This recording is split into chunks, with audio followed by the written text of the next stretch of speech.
안녕하세요. 소중한 청취자 여러분. 오늘 여러분과 함께 나누고 싶은 이야기는 우리가 살아가면서 끊임없이 마주하게 되는 하나의 거대한 질문에서 시작합니다. 바로 이것입니다. 우리는 정말 무엇을 위해 살아가고 있습니까? 성공입니까? 아니면 그 무엇입니까? 아침에 눈을 뜨면 우리는 수많은 메시지에 포위됩니다.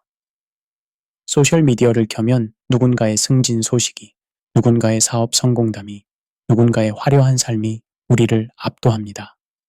저녁 뉴스를 보면 성공한 기업인의 인터뷰가, 성공한 예술가의 이야기가 끊임없이 흘러나옵니다. 심지어 교회 안에서도 하나님의 축복으로 사업이 번창했습니다.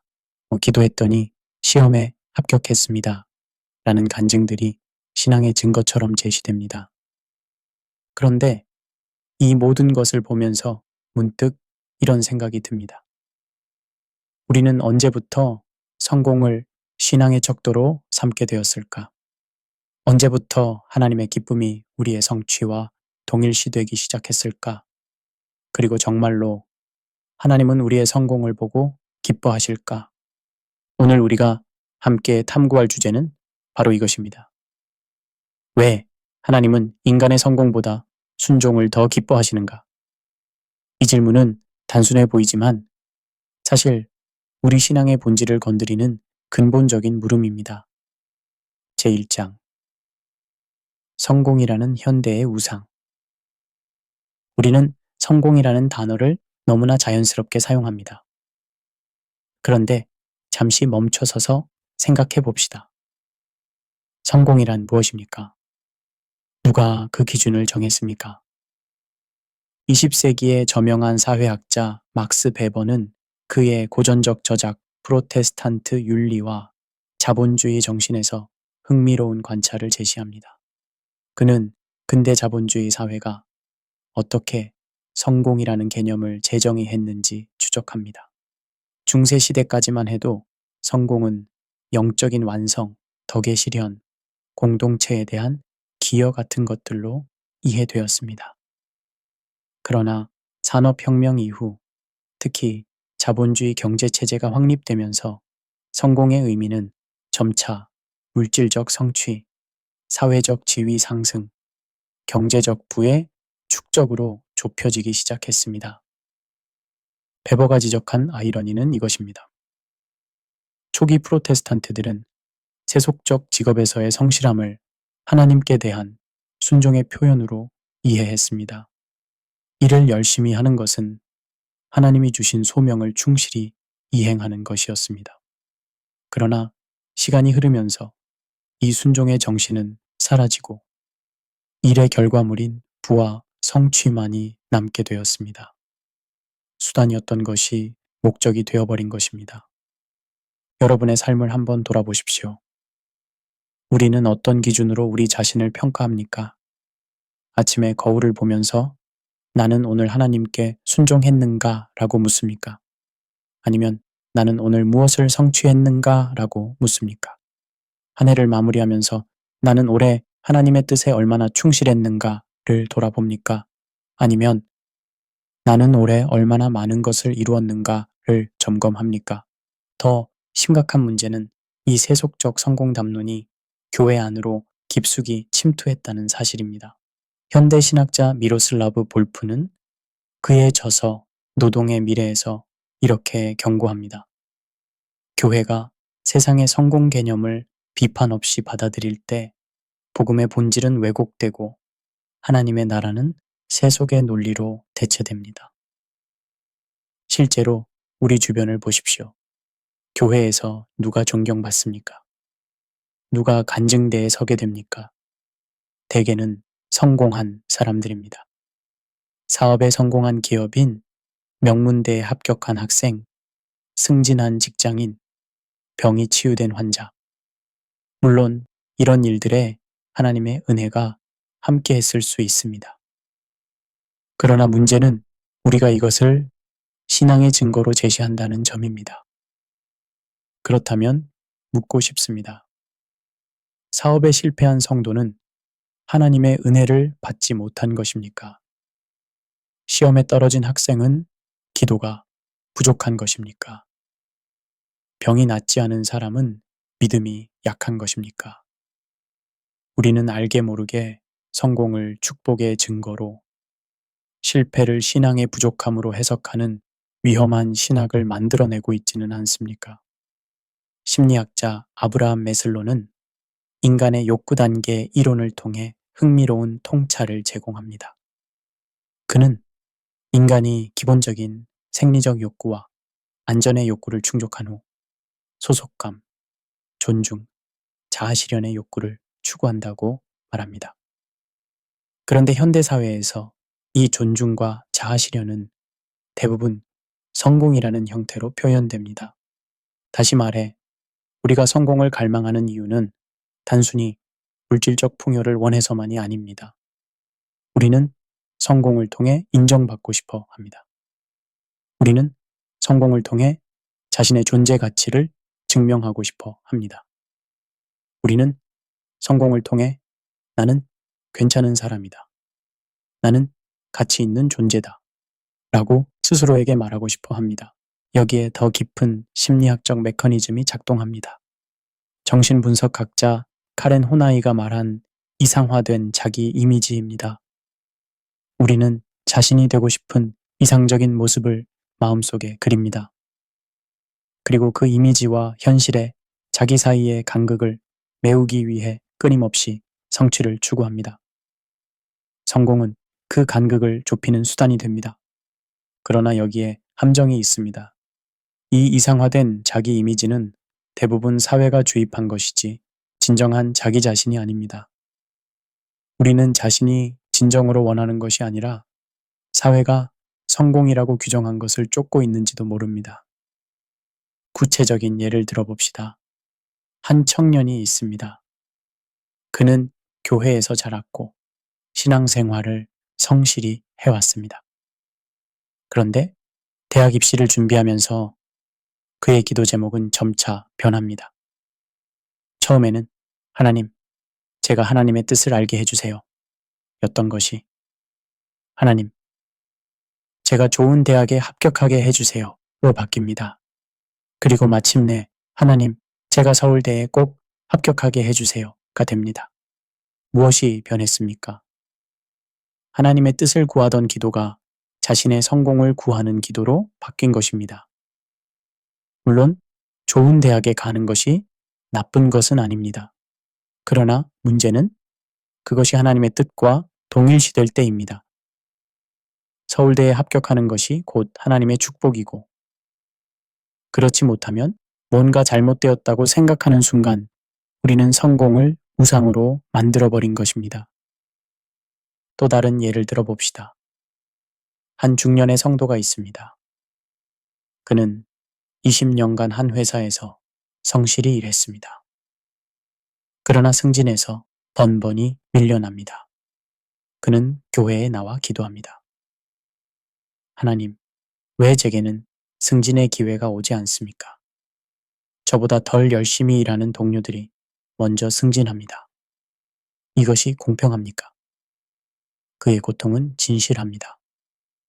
그러나 그의 질문 속에는 은근히 이런 전제가 깔려 있습니다. 내가 열심히 했으니 하나님께서 나를 승진시켜야 한다. 이것은 순종의 논리가 아닙니다. 이것은 거래의 논리입니다. 나는 이만큼 했으니 하나님은 이만큼 주어야 한다는 것입니다. 우리는 알게 모르게 하나님과의 관계를 성과주의적 거래 관계로 만들어버립니다. 이런 사고방식이 극단으로 치달으면 이른바 번영 신학 또는 성공 신학이 됩니다. 이 신학은 간단히 말해 이렇습니다. 믿음이 있으면 성공한다. 성공하지 못한다면 믿음이 부족한 것이다.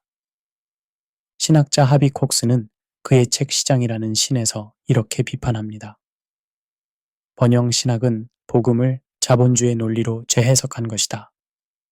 그것은 예수 그리스도의 십자가를 부정하고 고난의 의미를 왜곡하며 궁극적으로 하나님을 인간의 욕망을 충족시켜주는 도구로 전락시킨다.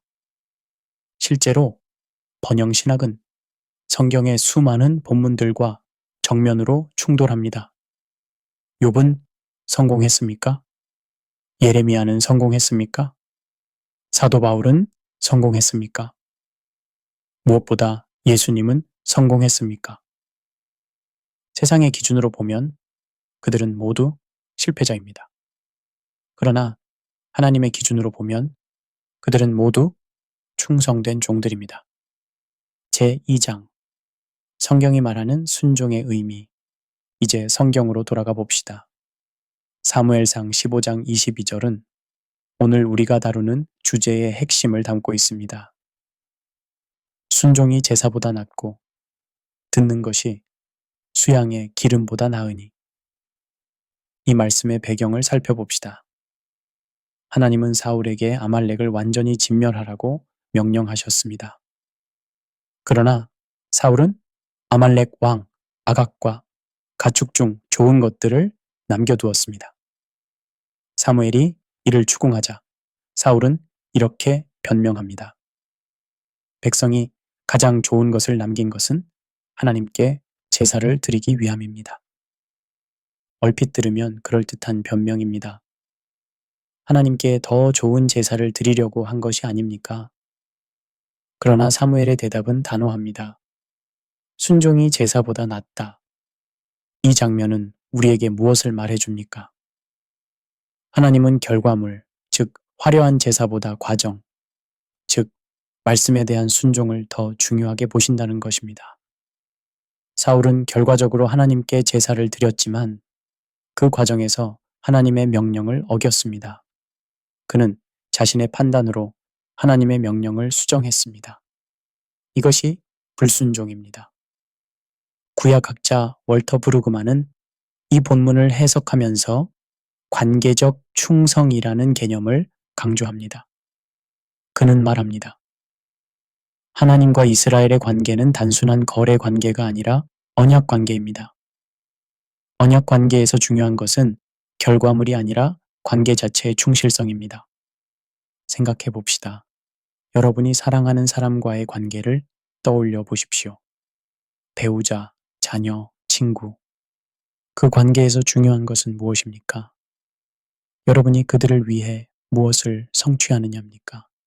아니면 그들과 얼마나 진실한 관계를 맺느냐입니까? 한 남편이 아내에게 매달 거액의 용돈을 줍니다. 비싼 선물을 사줍니다. 좋은 집, 좋은 차를 제공합니다. 그러나 아내와 진정한 대화를 나누지 않습니다.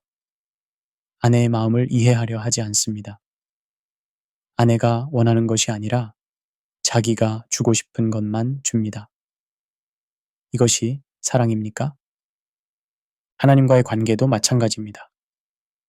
우리가 교회에 헌금을 많이 하고 봉사를 열심히 하고 전도를 많이 한다고 해서 그것이 자동적으로 하나님을 기쁘시게 하는 것은 아닙니다. 하나님이 진정으로 원하시는 것은 우리의 성과가 아니라 우리의 마음입니다. 하나님의 말씀에 귀 기울이고 그분의 뜻을 이해하려 애쓰고 그분의 명령에 순종하는 관계적 충성입니다. 신약으로 넘어가 봅시다. 요한복음 14장 15절에서 예수님은 이렇게 말씀하십니다. 너희가 나를 사랑하면 나의 계명을 지키리라. 이 말씀은 순종의 또 다른 차원을 보여줍니다. 순종은 단순한 의무이행이 아니라 사랑의 표현입니다. 우리가 하나님의 계명을 지키는 이유는 하나님이 무섭거나 하나님께 상을 받고 싶어서가 아닙니다. 하나님을 사랑하기 때문입니다. 신약학자 D.A. 카스는 이 구절을 주석하면서 이렇게 설명합니다. 예수님은 여기서 순종을 사랑의 증거로 제시하십니다. 진정한 사랑은 감정에만 머무르지 않고 구체적인 행동으로 나타납니다. 그 행동이 바로 순종입니다. 우리는 종종 사랑과 순종을 대립적으로 생각합니다. 나는 하나님을 사랑하지만 이 계명은 지키기 어렵다고 말합니다. 그러나 예수님의 말씀은 사랑과 순종이 분리될 수 없음을 보여줍니다. 진정으로 사랑한다면 순종하게 되어 있습니다. 부모님을 생각해 봅시다. 여러분이 부모님을 진정으로 사랑한다면 부모님이 여러분에게 간곡히 부탁하는 것을 무시할 수 있습니까? 물론 때로는 부모님의 요구가 불합리할 수도 있습니다. 그러나 사랑이 있다면 최소한 진지하게 귀 기울이고 이해하려 노력하고 가능한 한 받아들이려 할 것입니다. 하나님과의 관계도 마찬가지입니다. 우리가 하나님을 사랑한다면 하나님의 말씀을 무시하거나 자의적으로 해석할 수 없습니다. 때로는 이해하기 어려운 명령일지라도 사랑 때문에 순종하게 됩니다. 잠언 21장 3절은 또 다른 각도에서 순종의 우선성을 말합니다. 공의와 정의를 행하는 것이 제사보다 여호와께서 기뻐하시는 것이니라. 여기서 공의와 정의는 단순히 법적 정의를 의미하지 않습니다. 히브리어 체다카와 미쉬파트는 하나님의 성품을 반영하는 삶의 방식을 의미합니다. 가난한 자를 돌보고 약자를 보호하고 정직하게 살고 이웃을 사랑하는 것입니다. 구약학자 크리스토퍼 라이트는 이렇게 설명합니다. 이스라엘 백성에게 요구된 윤리는 단순히 도덕적 규범이 아니었습니다. 그것은 하나님의 성품을 닮아가는 과정이었습니다. 하나님이 공의롭고 정의로우심으로 하나님의 백성도 공의롭고 정의로워야 합니다. 이것은 오늘날 우리에게 무엇을 의미합니까? 교회에서 열심히 예배드리고 기도하고 찬양하는 것이 중요하지 않다는 말입니까? 아닙니다. 문제는 우리가 예배당 안에서만 경건하고 밖에 나가면 세상 사람들과 똑같이 산다면 그것은 하나님이 기뻐하시는 순종이 아니라는 것입니다. 일요일에는 두 손 들고 찬양하다가 월요일에는 직장에서 부정직한 일을 한다면 그것은 참된 순종이 아닙니다. 교회에서는 사랑을 노래하다가 집에서는 가족을 함부로 대한다면 그것은 하나님이 원하시는 제사가 아닙니다. 제3장 왜 순종이 성공보다 중요한가? 첫째 이유 기준의 문제, 인간이냐 하나님이냐. 성공과 순종의 첫 번째 차이는 기준에 있습니다. 성공은 인간의 기준이고 순종은 하나님의 기준입니다. 철학자 알레스테어 맥킨타이어는 그의 저서 덕의 상실에서 현대사회의 도덕적 혼란을 진단하면서 이렇게 말합니다. 현대인은 절대적 기준을 잃어버렸습니다. 각자가 자기 나름의 기준으로 선과 악을 판단합니다. 그 결과 우리는 공통의 도덕적 언어를 잃어버렸습니다. 성공의 기준도 마찬가지입니다. 누군가에게는 연봉 1억이 성공이고 누군가에게는 10억이 성공입니다. 누군가에게는 과장 승진이 성공이고 누군가에게는 CEO가 되는 것이 성공입니다. 기준이 상대적이고 가변적입니다. 더 심각한 문제는 이 기준이 대부분 사회가 만들어낸 것이라는 점입니다. 우리는 자신이 진정으로 원하는 것을 추구하는 것이 아니라 사회가 성공이라고 규정한 것을 맹목적으로 쫓습니다. 프랑스 철학자 르네 지라르가 말한 모방적 욕망입니다. 우리는 다른 사람들이 원하는 것을 원합니다. 우리는 다른 사람들이 부러워하는 것을 추구합니다. 그러나 순종의 기준은 다릅니다. 순종의 기준은 변하지 않는 하나님의 말씀입니다. 시대가 바뀌어도 문화가 달라져도 사회가 변해도 하나님의 말씀은 동일합니다. 이것은 안정감을 줍니다. 우리는 끊임없이 변하는 세상의 기준에 휘둘리지 않고 확고한 기준 위에 설 수 있습니다. 둘째 이유, 시간의 문제, 일시적이냐, 영원함이냐. 성공은 일시적입니다. 순종은 영원한 가치를 지닙니다. 역사가 아놀드 토인비는 인류 역사를 연구하면서 흥미로운 발견을 합니다. 한 시대의 가장 성공한 것으로 여겨진 것들이 다음 시대에는 무의미해지거나 심지어 부끄러운 것이 되는 경우가 많다는 것입니다. 로마 시대에는 검투사 경기에서 승리하는 것이 영광이었습니다. 중세에는 십자군 전쟁에 참여하는 것이 경건의 표시였습니다. 식민지 시대에는 식민지를 많이 가진 것이 국가의 성공이었습니다. 그러나 오늘날 이런 것들을 누가 성공이라고 말하겠습니까? 개인의 삶도 마찬가지입니다. 젊었을 때 추구했던 성공이 나이 들어서도 의미 있습니까? 20대에는 외모가 중요하다고 생각했을 수 있습니다. 30대에는 승진이 전부인 것처럼 느꼈을 수 있습니다. 40대에는 재산 축적에 몰두했을 수 있습니다. 그러나 60대, 70대가 되어 돌아보면 무엇이 진정으로 중요했는지 깨닫게 됩니다. 전도서의 지혜가 여기에 있습니다. 헛되고 헛되며 헛되고 헛되니 모든 것이 헛되도다. 전도서 기자는 모든 세상적 성공을 경험한 후에 이렇게 결론 내립니다. 일의 결국을 다 들었으니 하나님을 경외하고 그의 명령들을 지킬지어다. 이것이 모든 사람의 본분이니라. 반면 순종은 영원한 가치를 지닙니다. 하나님께 순종하는 삶은 이 땅에서뿐 아니라 영원히 의미가 있습니다. 예수님은 말씀하셨습니다. 천지는 없어지겠으나 내 말은 결코 없어지지 아니하리라. 셋째 이유, 마음의 문제, 교만이냐 겸손이냐. 성공은 교만을 낳습니다. 순종은 겸손을 낳습니다. 심리학자 로이 바우마이스터는 자존감에 관한 광범위한 연구를 수행한 후 놀라운 결론에 도달합니다. 높은 자존감이 항상 좋은 것은 아니라는 것입니다. 특히 성취를 통해 얻어진 자존감은 종종 자기 도취와 교만으로 이어집니다.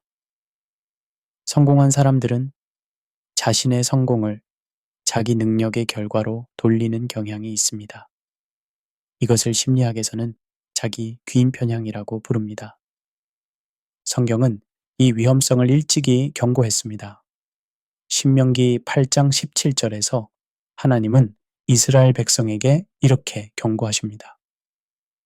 네가 마음에 이르기를 내 능력과 내 손의 힘으로 내가 이 재물을 얻었다 말할 것이라. 이것이 바로 성공의 함정입니다. 우리는 성공하면 그것이 하나님의 은혜임을 잊어버리고 자기 능력으로 이룬 것처럼 착각합니다. 구약의 사울 왕이 이 함정에 빠졌습니다. 처음 왕으로 선택되었을 때 그는 겸손했습니다. 자신을 베냐민 지파의 가장 작은 자라고 고백했습니다. 그러나 전쟁에서 승리하고 권력을 누리면서 그는 점차 교만해졌습니다.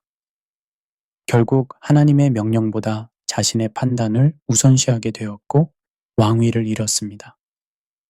반대로 다윗을 보십시오. 그도 위대한 왕이었고 수많은 전쟁에서 승리했습니다. 그러나 그의 시편들을 읽어보면 그가 얼마나 자주 자신의 연약함을 고백하고 하나님께 의지했는지 알 수 있습니다.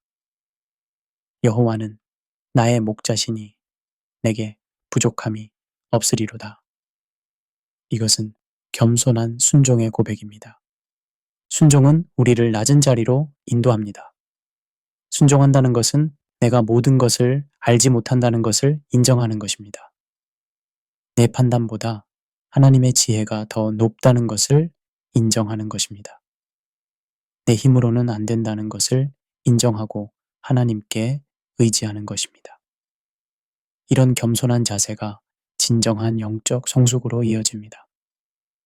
넷째 이유, 열매의 문제, 외적이냐 내적이냐. 성공은 외적 열매에 집중합니다. 순종은 내적 변화를 가져옵니다. 신학자 유진 피터스는 그의 책 다윗, 현실의 뿌리박은 영성에서 이렇게 말합니다. 우리는 외적인 것에 너무 쉽게 속아 넘어갑니다. 큰 교회, 많은 숫자, 화려한 프로그램. 그러나 하나님이 보시는 것은 마음입니다. 하나님은 중심을 보십니다. 실제로 예수님 시대의 바리새인들을 보십시오. 그들은 외적으로는 완벽했습니다. 율법을 철저히 지켰습니다. 11조를 바쳤습니다. 금식했습니다. 기도했습니다. 그러나 예수님은 그들을 향해 회칠한 무덤이라고 말씀하셨습니다. 겉은 화려하지만 속은 썩은 것들로 가득하다는 것입니다. 반면 예수님이 칭찬하신 사람들을 보십시오. 과부의 2렙돈.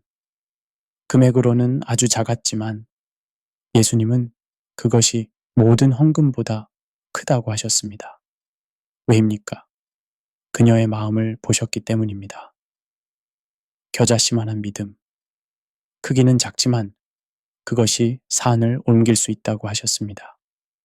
왜입니까? 진실한 믿음이기 때문입니다. 순종은 우리의 내면을 변화시킵니다.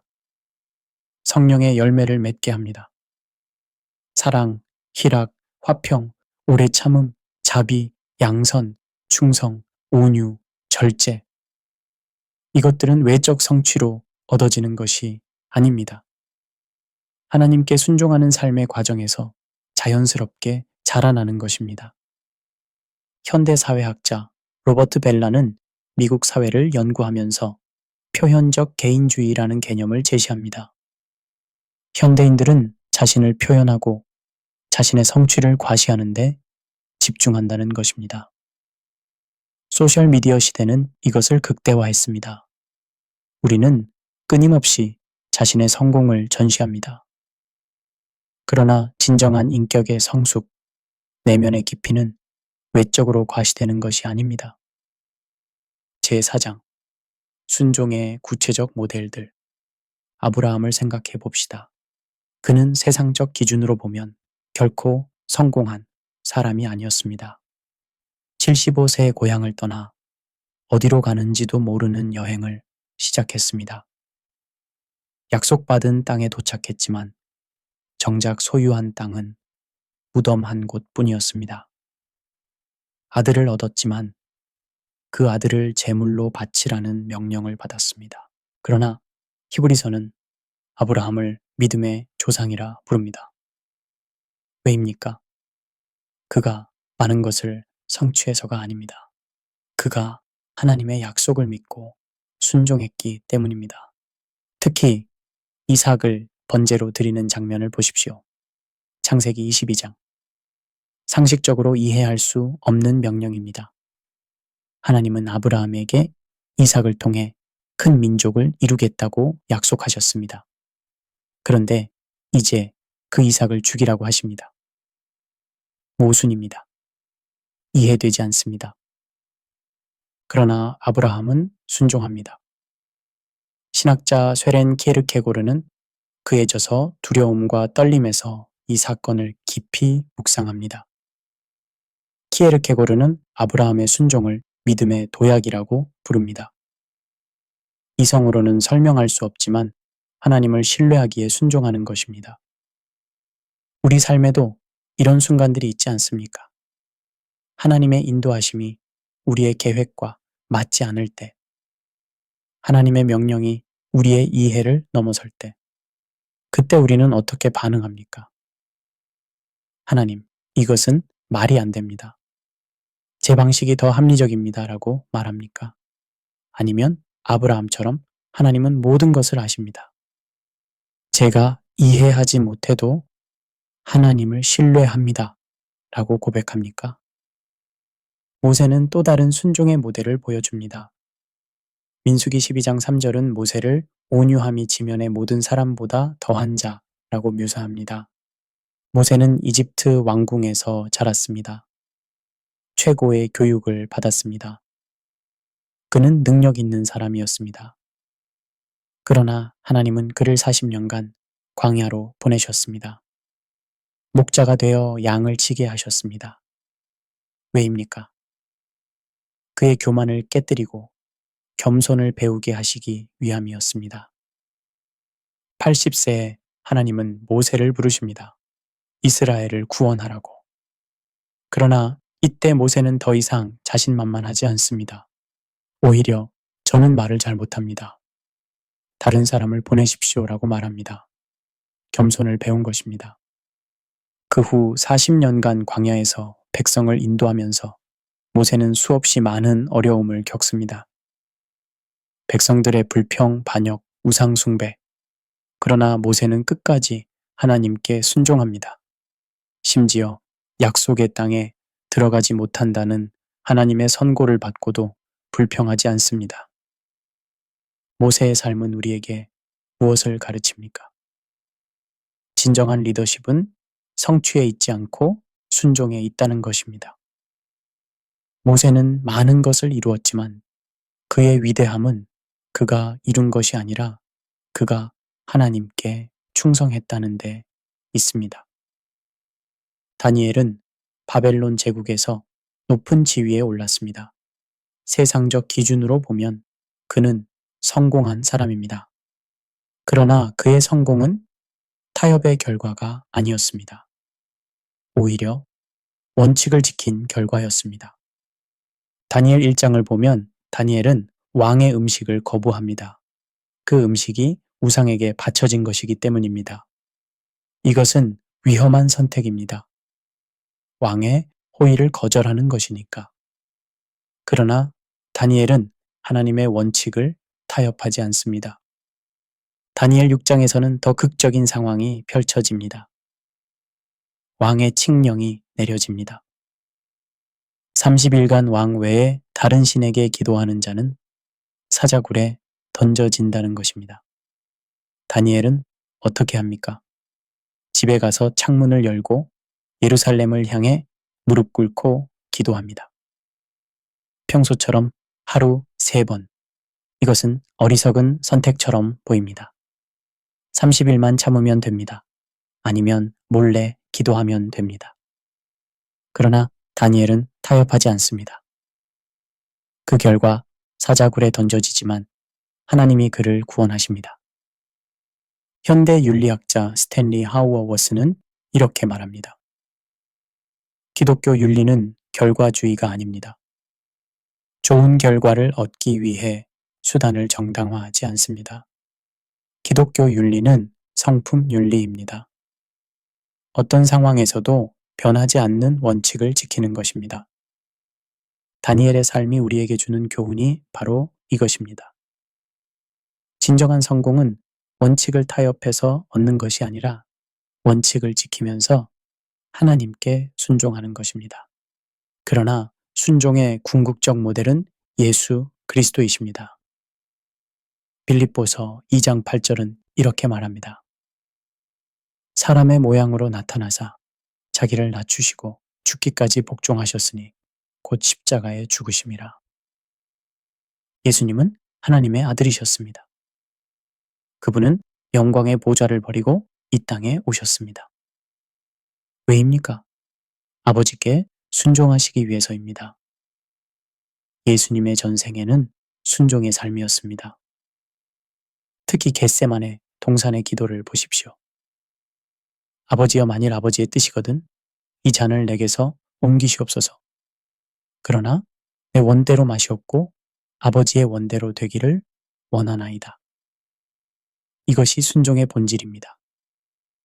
내 뜻이 아니라 하나님의 뜻이 이루어지기를 원하는 것입니다. 십자가는 세상의 기준으로 보면 완전한 실패입니다. 예수님은 33세에 죽으셨습니다. 재산도 없었습니다. 가족도 없었습니다. 제자들마저 다 도망갔습니다. 로마 제국의 가장 수치스러운 형벌인 십자가형을 받으셨습니다. 그러나 하나님의 관점에서 보면 십자가는 완전한 승리입니다. 예수님은 죽기까지 아버지께 순종하셨고 그 순종을 통해 인류의 구원을 이루셨습니다. 빌립보서는 이렇게 계속됩니다. 이러므로 하나님이 그를 지극히 높여 모든 이름 위에 뛰어난 이름을 주셨으니 신약학자 N.T. 라이트는 이렇게 설명합니다. 예수님의 십자가는 세상의 성공 논리를 완전히 뒤집어 놓습니다. 하나님의 나라에서는 낮아지는 것이 높아지는 것이고, 섬기는 것이 다스리는 것이고, 죽는 것이 사는 것입니다. 제5장 시니컬한 현실과 마주하기. 이제 냉정한 질문을 던져봅시다. 순종하면 정말 좋은 일만 일어납니까? 순종하면 모든 문제가 해결됩니까? 현실은 그렇지 않습니다. 요셉을 보십시오. 그는 형들의 시기로 노예로 팔렸습니다. 보디발의 집에서 성실히 일했지만 거짓 고발로 감옥에 갇혔습니다. 감옥에서도 최선을 다했지만 2년을 더 갇혀 있어야 했습니다. 순종했지만 고난이 계속되었습니다. 예레미야를 보십시오. 하나님의 말씀을 전했지만 아무도 듣지 않았습니다. 오히려 박해받고 감옥에 갇히고 구덩이에 던져졌습니다. 그의 사역은 실패처럼 보였습니다. 사도 바울을 보십시오. 그는 복음을 전하다가 매 맞고 돌에 맞고 난파당하고 감옥에 갇혔습니다. 고린도후서 11장에서 그가 겪은 고난의 목록을 읽어보십시오. 순종의 대가는 성공이 아니라 고난이었습니다. 그렇다면 순종이 무슨 의미가 있습니까? 차라리 성공을 추구하는 것이 더 낫지 않습니까? 이것이 시니컬한 현실입니다. 여기서 우리는 중요한 구분을 해야 합니다. 과정과 결과의 분리입니다. 하나님은 과정 속의 순종을 기뻐하십니다. 그러나 결과는 하나님의 주권에 속한 것입니다. 우리는 순종하되 결과는 하나님께 맡겨야 합니다. 신학자 디트리히 본회퍼는 나치 정권에 저항하다가 39세의 나이에 처형당했습니다. 그의 삶은 실패했습니까? 아닙니다. 그는 끝까지 하나님께 순종했고 그의 순종은 후대에 큰 영향을 미쳤습니다. 그가 감옥에서 쓴 편지들은 오늘날까지 수많은 사람들에게 영감을 줍니다. 짐 엘리엇이라는 선교사가 있었습니다. 그는 에콰도르의 아우카족에게 복음을 전하다가 28세의 나이에 창에 찔려 죽었습니다. 그의 선교는 실패했습니까? 아닙니다. 그의 죽음은 수많은 사람들을 선교지로 향하게 했고 결국 아우카족도 복음을 받아들였습니다. 그가 남긴 말은 유명합니다. 영원한 것을 얻기 위해 잃어버릴 수밖에 없는 것을 포기하는 사람은 결코 바보가 아니다. 우리는 단기적 결과에 너무 집착합니다. 그러나 하나님은 영원의 관점에서 보십니다. 당장은 실패처럼 보여도 영원의 관점에서는 승리일 수 있습니다. 사무엘상은 사울과 다윗의 극명한 대조를 보여줍니다. 사울은 외적으로 성공한 것처럼 보였습니다. 그는 왕이 되었습니다. 전쟁에서 승리했습니다. 백성들의 환호를 받았습니다. 그러나 그는 하나님께 불순종했습니다.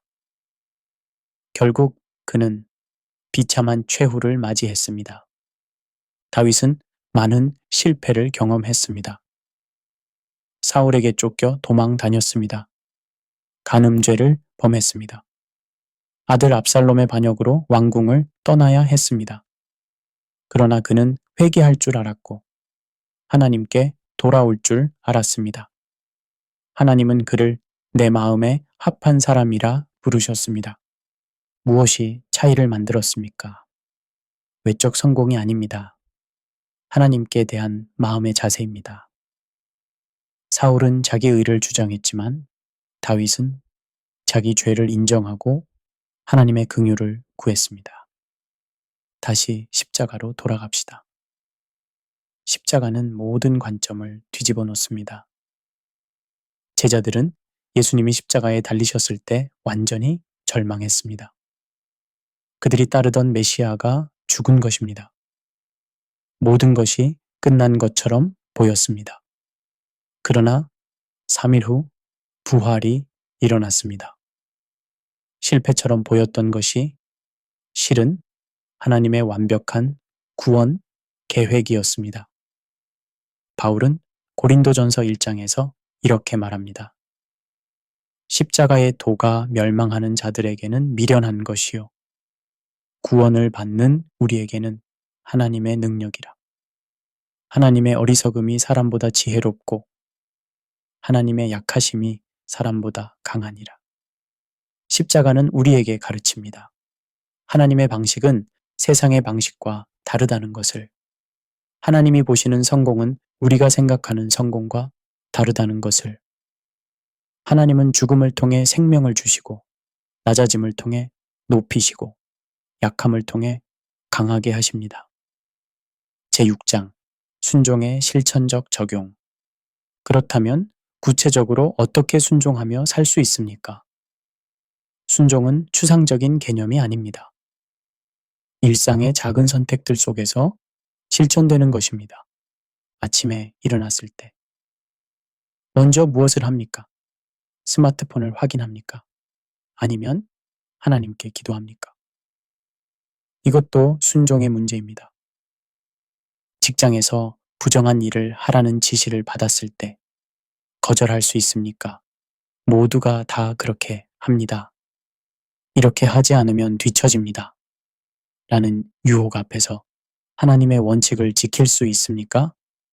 이웃과 갈등이 생겼을 때 복수하고 싶은 마음을 억제하고 용서할 수 있습니까? 원수를 사랑하라는 예수님의 명령에 순종할 수 있습니까? 돈을 사용할 때 11조를 드립니까? 가난한 이웃을 돌봅니까? 아니면 모든 것을 자신을 위해 사용합니까? 시간을 사용할 때 예배를 최우선으로 합니까? 아니면 너무 바빠서, 너무 피곤해서 라고 변명합니까?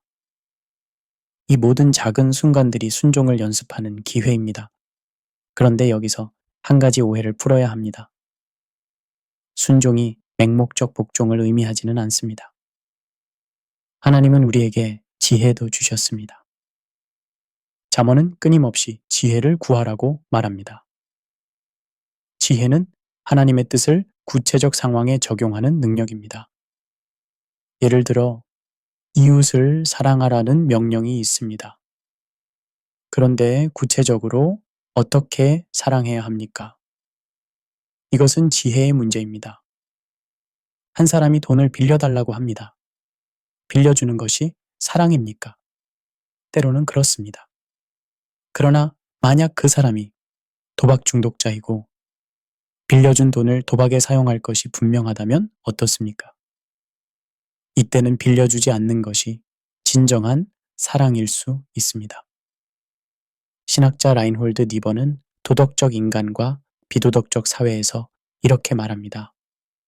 사랑의 원칙을 복잡한 사회적 상황에 적용할 때는 정의의 개념이 필요합니다. 순수한 사랑의 이상과 현실적 정의의 요구 사이에서 균형을 찾아야 합니다. 따라서 순종은 맹목적이지 않습니다. 하나님의 말씀을 깊이 묵상하고 성령의 인도하심을 구하고 주어진 상황을 지혜롭게 분별하는 것도 순종의 일부입니다. 우리는 모두 실패합니다. 순종하려고 노력하지만 실패할 때가 있습니다. 그때 어떻게 해야 합니까? 다윗의 이야기가 여기서 큰 위로가 됩니다. 다윗은 간음과 살인이라는 중대한 죄를 범했습니다. 그러나 그는 회개했습니다. 시편 51편은 그의 회개의 기도입니다. 하나님이여, 주의 인자를 따라 내게 은혜를 베푸시며 주의 많은 긍휼을 따라 내 죄과를 지워주소서. 하나님은 회개하는 자를 받아주십니다. 요한일서 1장 9절은 이렇게 약속합니다. 만일 우리가 우리 죄를 자백하면 그는 미쁘시고 의로우사 우리 죄를 사하시며 우리를 모든 불의에서 깨끗하게 하실 것이요. 실패했을 때 중요한 것은 절망하거나 포기하는 것이 아니라 다시 일어나 하나님께 돌아가는 것입니다. 잠언 24장 16절은 이렇게 말합니다.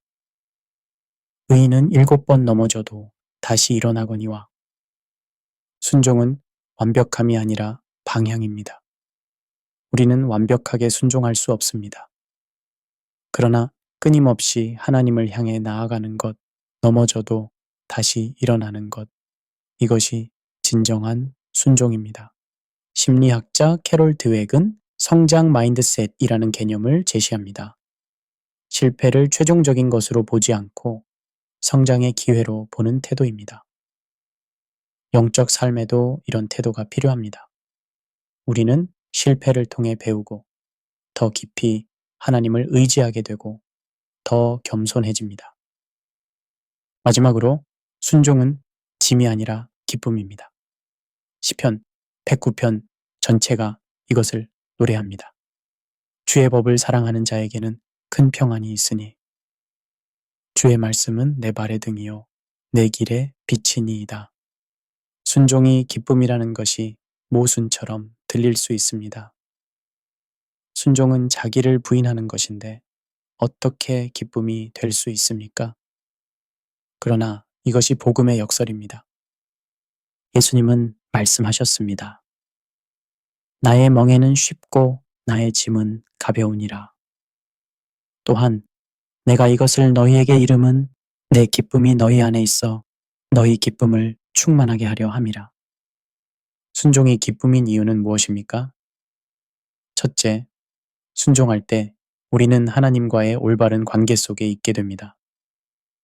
둘째, 순종할 때 우리의 양심에 평안이 있습니다. 셋째, 순종할 때 우리는 삶의 진정한 의미를 발견합니다. 넷째, 순종할 때 우리는 하나님의 임재를 더 깊이 경험합니다. C.S. 루이스는 이렇게 말했습니다. 하나님은 우리가 행복하기를 원하십니다. 그러나 하나님은 우리가 좋은 사람이 되기를 더 원하십니다. 왜냐하면 결국 진정으로 좋은 사람만이 진정으로 행복할 수 있기 때문입니다. 순종하는 삶은 당장은 어려울 수 있습니다. 그러나 길게 보면 그것이 가장 기쁘고 만족스러운 삶입니다. 왜냐하면 그것이 우리가 창조된 목적에 맞는 삶이기 때문입니다. 제7장 순종과 성공의 재정에. 그렇다면 하나님께서 생각하시는 성공은 무엇입니까? 성경은 분명한 답을 줍니다. 마태복음 25장의 달란트 비유를 보십시오. 주인이 종들에게 각각 다른 양의 달란트를 맡깁니다. 5달란트 받은 종은 5달란트를 더 남기고 2달란트 받은 종은 2달란트를 더 남깁니다. 주인은 두 종에게 똑같이 말합니다. 잘하였도다 착하고 충성된 종아. 주목할 점은 이것입니다. 주인은 결과의 크기를 보지 않았습니다. 한 종은 5달란트를 남겼고 다른 종은 2달란트를 남겼습니다. 그러나 칭찬은 동일했습니다. 왜입니까? 둘 다 자기에게 맡겨진 것에 충성했기 때문입니다. 하나님의 성공 기준은 충성입니다. 내가 얼마나 많이 이루었느냐가 아니라 나에게 맡겨진 것에 얼마나 충성했느냐입니다. 내가 얼마나 많은 재능을 가졌느냐가 아니라 그 재능을 어떻게 사용했느냐입니다. 이것은 우리에게 큰 자유를 줍니다. 우리는 다른 사람과 비교할 필요가 없습니다. 누군가는 5달란트를 받았고 나는 1달란트를 받았을 수 있습니다. 그러나 중요한 것은 나에게 주어진 1달란트에 충성하는 것입니다. 누가복음 16장 10절은 이렇게 말합니다. 지극히 작은 것에 충성된 자는 큰 것에도 충성되고 우리는 종종 큰 일, 화려한 일을 꿈꿉니다. 큰 교회를 개척하고 많은 사람을 전도하고 위대한 일을 하고 싶어 합니다. 그러나 하나님은 먼저 작은 일에 충성할 것을 요구하십니다. 마더 테레사는 세계적으로 유명한 사람이 되었지만 그녀가 한 일은 매우 작은 것이었습니다. 길거리에서 죽어가는 한 사람, 한 사람을 돌보는 것이었습니다. 누군가 그녀에게 물었습니다.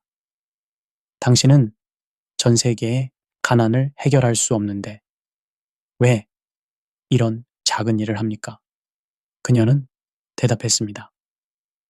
하나님은 내게 성공하라고 부르지 않으셨습니다.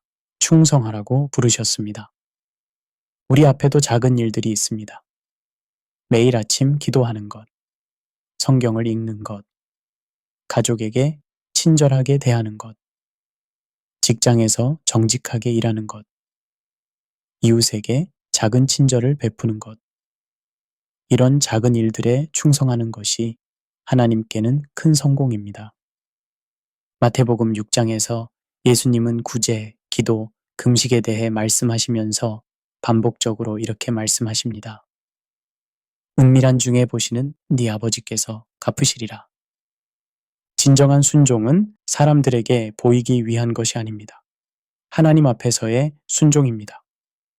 아무도 알아주지 않아도, 아무도 칭찬하지 않아도 하나님 앞에서 바르게 사는 것입니다. 현대사회는 모든 것을 공개하고 과시하도록 부추깁니다. 소셜미디어에 자신의 선행을 올리고 자신의 경건을 전시합니다. 그러나 예수님은 경고하십니다. 사람에게 보이려고 하는 것은 이미 상을 받은 것이라고. 진정한 순종은 숨겨져 있습니다. 아무도 모르게 드리는 기도, 누가 알지 못하게 하는 선행, 사람들이 평가하지 않는 곳에서의 정직함. 이것이 하나님께서 기뻐하시는 순종입니다. 역사가 돌아보면 세상을 진정으로 변화시킨 사람들 중 많은 이들이 당대에는 무명이었습니다. 그들은 조용히 자기 자리에서 충성했고 후세에 가서야 그 영향력이 드러났습니다. 현대사회는 결과 중심입니다.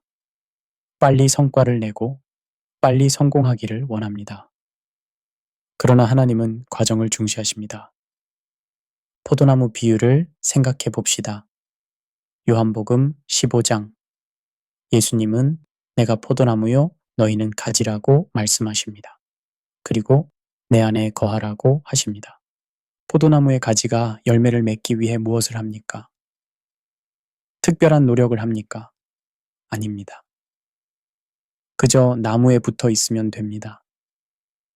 수액이 자연스럽게 흘러들어오고 때가 되면 열매가 맺힙니다.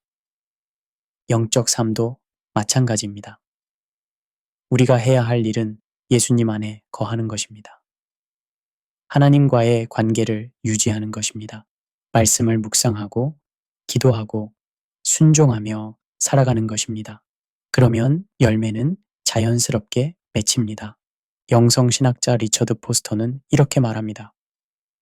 영적 훈련은 은혜를 얻기 위한 수단이 아닙니다. 은혜를 받을 수 있는 자리에 우리 자신을 두는 것입니다. 과정 자체가 아름답습니다. 하나님과 동행하는 그 여정이 의미 있습니다. 목적지도 중요하지만 가는 길 자체가 축복입니다. 마지막으로 우리는 영혼의 관점을 가져야 합니다.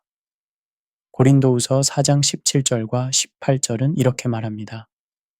우리의 잠시 받는 환난에 경한 것이 지극히 크고 영원한 영광에 중한 것을 우리에게 이루게 함이니 우리가 주목하는 것은 보이는 것이 아니요 보이지 않는 것이니 보이는 것은 잠깐이요 보이지 않는 것은 영원함이라. 이 땅에서의 성공과 실패는 영혼의 관점에서 보면 잠깐입니다. 중요한 것은 영원한 것입니다. 그리고 영원한 것은 하나님과의 관계, 하나님께 대한 충성, 하나님 나라를 위한 헌신입니다. C.S. 루이스는 스크루테이프의 편지에서 이렇게 쓰습니다.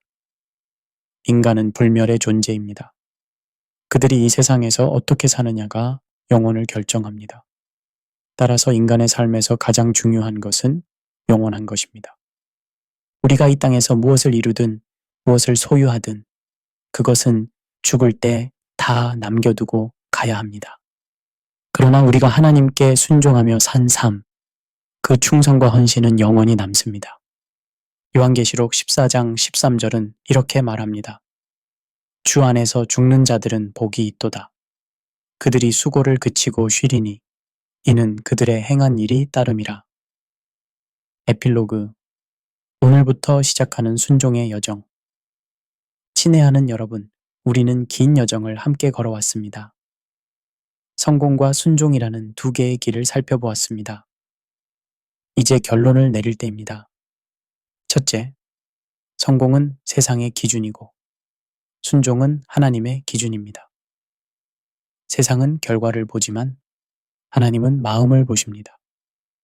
세상은 외적인 것을 평가하지만 하나님은 내적인 것을 보십니다. 둘째, 성공은 일시적이고 상대적이지만 순종은 영원한 가치를 지닙니다. 세상적 성공은 시간이 지나면 무의미해지지만 하나님께 대한 충성은 영원히 의미가 있습니다. 셋째, 성공은 교만을 낳지만 순종은 겸손을 낳습니다. 성공은 우리를 자기 자신에게 의존하게 만들지만 순종은 우리를 하나님께 의지하게 만듭니다. 넷째, 성공은 외적 열매에 집중하지만 순종은 내적 변화를 가져옵니다. 진정한 성장은 성취의 크기가 아니라 성품의 변화에서 옵니다. 무엇보다 중요한 것은 이것입니다. 순종은 우리의 노력만으로 되는 것이 아닙니다. 하나님의 은혜가 필요합니다. 바울은 고백했습니다. 내가 나된 것은 하나님의 은혜로 된 것이니. 우리도 마찬가지입니다. 우리가 순종할 수 있는 것도 하나님의 은혜입니다. 하나님께서 우리 안에서 일하시기 때문입니다. 빌립보서 2장 13절은 이렇게 약속합니다. 너희 안에서 행하시는 이는 하나님이시니 자기의 기쁘신 뜻을 위하여 너희에게 소원을 두고 행하게 하시나니.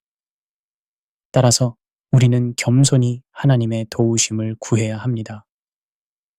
하나님, 저 혼자서는 할 수 없습니다. 순종할 수 있는 마음을 주십시오. 순종할 수 있는 힘을 주십시오. 사랑하는 여러분, 세상은 계속해서 성공을 외칠 것입니다. 더 많이, 더 빨리, 더 높이 올라가라고 말할 것입니다. 그 목소리는 크고 유혹적입니다. 그러나 하나님의 음성은 다릅니다. 잔잔하고 작은 음성으로 말씀하십니다. 내게로 오라, 나를 따르라, 내게 순종하라. 어느 음성을 들으시겠습니까? 어느 길을 가시겠습니까? 예수님은 말씀하셨습니다. 좁은 문으로 들어가라. 멸망으로 인도하는 문은 크고 그 길이 넓어 그리로 들어가는 자가 많고 생명으로 인도하는 문은 좁고 길이 협착하여 찾는 자가 적음이라. 성공의 길은 넓고 많은 사람이 갑니다. 그러나 순종의 길은 좁고 찾는 자가 적습니다. 그러나 이 길이 생명으로 인도하는 길입니다. 여러분을 초대합니다. 이 좁은 길을 함께 걸어갑시다. 세상이 말하는 성공이 아니라 하나님께서 기뻐하시는 순종의 길을 선택합시다. 어려울 것입니다. 때로는 외로울 것입니다. 세상 사람들이 이해하지 못할 것입니다. 그러나 두려워하지 마십시오. 하나님께서 함께 하십니다. 신명기 31장 6절의 약속을 기억하십시오. 너는 강하고 담대하라. 두려워하지 말라. 그들 앞에서 떨지 말라. 이는 네 하나님 여호와 그가 너와 함께 가시며 결코 너를 떠나지 아니하시며 버리지 아니하실 것임이니라. 오늘 우리가 함께 나눈 이 긴 이야기를 한 문장으로 요약한다면 이것입니다. 하나님은 우리의 성공이 아니라 우리의 순종하는 마음을 기뻐하십니다. 성공은 하나님께 드리는 선물이 될 수 없습니다. 하나님은 우리의 성공이 필요하지 않으십니다. 그러나 순종은 하나님께 드릴 수 있는 최고의 선물입니다. 왜냐하면 순종은 우리의 사랑과 신뢰의 표현이기 때문입니다. 하나님의 은혜가 여러분과 함께하기를 기도합니다. 순종의 여정에서 하나님의 동행하심을 경험하시기를 축복합니다. 감사합니다.